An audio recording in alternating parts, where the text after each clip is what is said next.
On continue les présentations des livrets de cette saison 2024. On va revenir aussi sur les attentes de l'équipe Aston Martin et des pilotes. N'oubliez pas de liker, partager, commenter et surtout vous abonner à la chaîne, c'est très important. On est tout de suite parti. Voici donc la livrée de cette saison 2024 pour Aston Martin. Elle se situe en haut de l'image. Bon, j'ai pas grand chose à dire parce qu'elle ne change quasiment pas. Il y a juste les sponsors qui ont un petit peu bougé de place. Il y en a certains qui sont arrivés, certains qui sont partis. Mais ça s'arrête là. La livrée est la même que l'année dernière. Quel visage aura Aston Martin en 2024? Est-ce que ce sera le visage du début de saison 2023 où Fernando Alonso était capable de taper des podiums quasiment à chaque course, ou le visage d'Aston Martin en deuxième partie de saison qui avait un petit peu plus de mal, et même sur certains week-ends c'était vraiment pas bon du tout. Alors je vous avoue que je suis un petit peu pessimiste quant à Aston Martin et sa saison 2024. J'ai l'impression qu'on va rester un petit peu sur la dynamique de 2023. Voilà, Aston Martin, c'est une équipe qui a moins de budget que Red Bull, que Ferrari ou que Mercedes. Et j'ai l'impression que la dynamique de fin de saison 2023 va un petit peu continuer en 2024, malheureusement. Et j'espère totalement me tromper. Maintenant, ceci dit, en fin de saison, sur les toutes dernières courses, Aston Martin a relevé un tout petit peu le niveau. Je crois qu'ils ont même compris un petit peu ce qui n'allait pas sur l'Aston Martin en deuxième partie de saison. Donc ça, c'est plutôt positif. Maintenant, on l'a vu avec McLaren en cours de saison, ils ont réussi à faire un bas gigantesque jusqu'au haut de la grille. Donc c'est tout à fait possible. Et puis même Aston Martin, eux-mêmes ont fait un énorme pas en avant entre la fin de saison 2022 et celle de 2023. Donc tout est possible en soi. Maintenant, la dynamique n'est pas forcément extrêmement positive chez Aston Martin, mais maintenant tout est possible au final. Évidemment, l'atout majeur d'Aston Martin depuis l'année dernière, c'est son grand leader Fernando Alonso qui a fait une saison 2023 exceptionnelle et je ne vois pas pourquoi ça changerait en 2024. Donc ça, c'est toujours positif, même quand la voiture, elle est plutôt moyenne, on peut toujours compter sur un Fernando Alonso qui utilise 200% des capacités de la voiture pour aller faire de très beaux résultats. Même quand la voiture, elle est la cinquième force du plateau, on va dire, Alonso, il est capable d'aller potentiellement aller chercher des podiums ou de très très bons résultats. Mais justement, la question que je me pose, c'est à quel niveau sera l'Aston Martin en 2024? Est-ce qu'elle sera proche des top teams à nouveau ou est-ce que ça restera la cinquième force du plateau comme en fin de saison dernière? Et ça change pas mal les objectifs d'Aston Martin en 2024. Si la voiture est performante, ils vont pouvoir réaliser un début de saison, enfin, au moins un début de saison, aussi correct que 2023, donc c'est-à-dire aller chercher de nombreux podiums, éventuellement aller chercher des victoires, on ne sait jamais. En 2023, ils étaient franchement pas passés loin, notamment à Monaco. On l'a encore un petit peu en travers de la gorge. Mais vraiment, si l'équipe britannique a réussi à concevoir une AMR 24 aussi performante que l'AMR 23 en début de saison dernière, il y a moyen de faire de très très belles choses. En revanche, si Aston Martin reste la cinquième force du plateau, comme c'était le cas en fin de saison 2023, à voir avec les écarts avec les top teams, évidemment, Alpine derrière est beaucoup trop loin pour les rattraper, normalement. À voir maintenant l'écart avec les top teams, mais avec un Fernando Alonso, il y a toujours moyen de faire de très beaux résultats de toute manière, de temps en temps. Maintenant, j'espère que l'Aston Martin sera aussi performante que l'année dernière en début de saison. Parce que bon, voilà, j'aime bien Fernando Alonso, j'aimerais bien qu'il puisse aller remporter enfin cette 33e victoire. Donc ça passera par une voiture compétitive, évidemment. Maintenant, dans l'hypothèse où l'Aston Martin est performante, qu'elle fait partie des top teams, qu'elle est la 2 ou troisième force du plateau par exemple, j'ai bien le sentiment malheureusement qu'on puisse se retrouver comme en 2023 où le développement de la voiture n'a pas forcément énormément suivi malheureusement. Manque de moyens, je pense surtout face à Red Bull, Ferrari ou Mercedes. Même avec le budget de cap, il y a encore des différences quand même entre les vrais top teams et les tout nouveaux top teams comme McLaren ou Aston Martin. Donc j'espère que le développement de la voiture va suivre tout de même tout le long de la saison, sinon ça pourrait être un petit peu compliqué. Donc voilà, il y a deux scénarios possibles. C'est soit l'Aston Martin est performante et donc là, elle pourra viser des victoires. Dans le cas où ça reste un petit peu comme les performances de fin de saison, il va falloir un petit peu s'accrocher, espérer de bons résultats tout de même avec Fernando Alonso. Il y a toujours moyen de faire de très beaux résultats. Je pense que l'Aston Martin terminera quand même sur des podiums cette année. Voilà, Alonso, quand même, un énorme talent, même avec une voiture qui serait la 5e force du plateau, il est totalement capable de faire des podiums quand même. Il arrive à faire des miracles.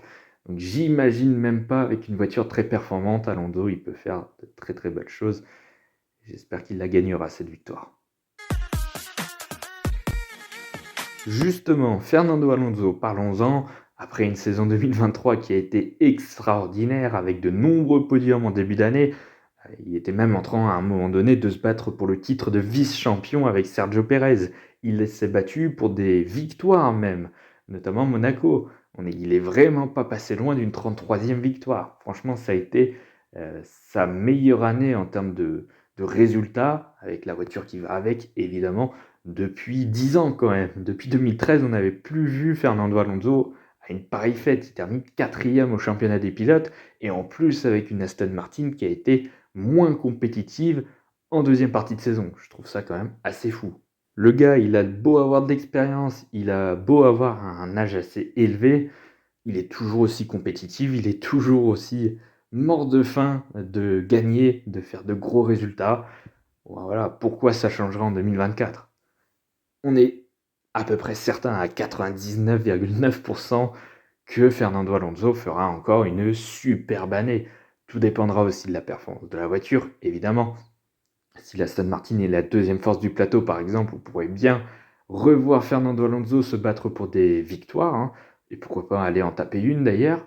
Si la voiture est toujours la 5e force du plateau, bon, bah là ce sera un peu plus difficile. Il sera tout à fait capable d'aller chercher des gros résultats, des podiums éventuellement quand même, hein. Mais j'ai envie de dire que tout dépendra un petit peu de la performance de la voiture. Je vous avoue que je ne sais pas du tout où situer Aston Martin en 2024, donc c'est un petit peu compliqué de fixer des objectifs à l'équipe et aux pilotes. Donc voilà, dans le cas où la voiture est performante, évidemment pour Fernando Alonso, ce sera se battre pour les premières positions. Si la voiture est un peu moins performante, ce sera toujours aller chercher des podiums, voilà, des résultats comme ça. Fernando Alonso, c'est le grand leader de cette équipe. Il s'entend très bien, en tout cas, il s'est bien fait à cette équipe, à Aston Martin. Tout est positif pour le moment. Après, on le sait, dès qu'il y a quelque chose qui va pas aller, ça a commencé à s'emballer un petit peu et d'un coup, Fernando Alonso peut être quand même un pilote assez terrible quand même pour son équipe. On l'a vu avec Alpine, hein, à partir du moment où ça n'a plus fonctionné, ça a été une catastrophe. Enfin, dans l'équipe, ils ne s'entendaient clairement plus, hein. Ils l'ont jamais réellement dit, mais il y a de grandes chances qu'ils ne s'entendaient plus. Avec McLaren, c'était pareil, ça marchait pas. Il y avait pas d'excellente relation entre McLaren et Alonso. Donc voilà, il va pas falloir que ça s'emballe une nouvelle fois. On sait avec Alonso, malheureusement, ça a beau être un excellent pilote. Quand ça commence à ne pas fonctionner, Alonso a tendance à être un petit peu plus féroce, un petit peu à attaquer un peu l'équipe, des trucs comme ça. Bon, j'espère que ça ne se passera pas comme ça, surtout qu'il y a un baquet chez Mercedes qui est libre actuellement. Donc si Alonso il voit que la voiture n'est pas performante, il va se dire bon bah pourquoi pas aller chez Mercedes. Après ça dépendra évidemment des performances des voitures entre la Mercedes et l'Aston Martin. Donc dans le cas où la voiture n'est pas performante, on pourrait bien voir Alonso partir de chez Aston, pourquoi pas rejoindre Mercedes. Mais je m'emporte un petit peu pour le moment. Bref, en tout cas, Fernando Alonso sera le grand leader d'Aston Martin. Il va encore mettre une gifle à Lance Stroll, hein, c'est écrit d'avance de toute manière. Et j'ai envie de dire que peu importe la performance de l'Aston Martin, il va tirer toutefois de 100% de la performance. Il n'y a aucun doute là-dessus. Je ne vois pas pourquoi le niveau de performance de Fernando Alonso s'écroulerait d'un coup du jour au lendemain. Je pense pas.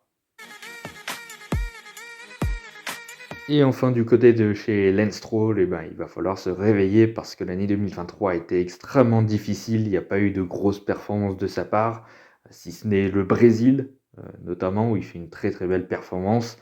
Voilà, ça s'arrête un petit peu ici.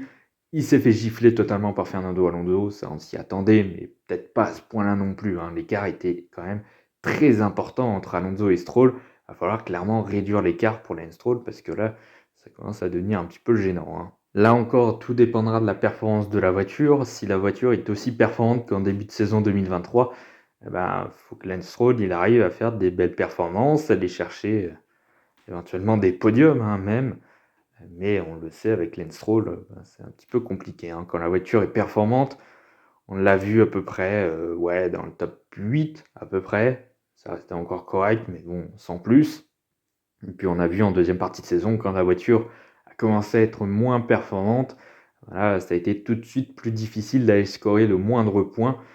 Donc ouais, si l'Aston Martin est la 5e force du plateau, clairement ça risque d'être une saison très très compliquée. En tout cas, il va falloir relever clairement le niveau pour Lance Stroll. Alors bon, il n'est pas menacé directement pour son paquet, évidemment, puisque le patron, c'est son père. Il y a pas mal de rumeurs hein, depuis un petit moment, comme quoi Aston Martin pourrait bien remplacer tout de même Lance Stroll par un pilote quand même plus performant. J'y crois pas forcément, en tout cas pas maintenant, parce que bon, Aston Martin ne fait pas partie totalement des top teams. En tout cas, ils en font partie, mais ils ne jouent pas le titre ou quoi que ce soit. Donc pour le moment, bon, garder Lance Stroll, ça leur va tout à fait. Ils arrivent à faire des grosses performances avec Fernando Alonso, ça leur suffit totalement pour le moment. Mais n'empêche qu'ils ont perdu la 4e place au championnat des constructeurs, un petit peu à cause de Lance Stroll, parce que s'il avait été plus performant, il avait réduit l'écart avec Fernando Alonso, il aurait scoré plus de points. Bon bah voilà, Aston Martin aurait été 4e au championnat devant McLaren. Donc ouais, il a déjà mis un petit peu un bâton entre les roues d'Aston Martin dès cette saison 2023. J'espère que ce ne sera pas le cas en 2024, mais bon, voilà, je pense que le niveau de Lance Stroll, on l'a vu hein, depuis ses débuts. Il est capable du meilleur comme du pire, mais depuis 3 ans, c'est plus du pire que du meilleur. Voilà, c'est la fin de cette vidéo. Merci d'avoir écouté jusque-là. N'oubliez pas de liker, partager, commenter et surtout vous abonner à la chaîne, c'est très important. Nous, on se retrouve demain. On va alterner MotoGP et Formule 1 là, des prochains jours. On retourne du côté de la MotoGP avec la livrée et les attentes sur l'équipe Honda, le team officiel du côté du MotoGP. On se retrouve demain. On va avoir 9 vidéos en 9 jours. Ça va pas être cool. Enfin, là, maintenant, il en reste plus que 7, mais ça va être très difficile pour moi. Bon, bref, à demain.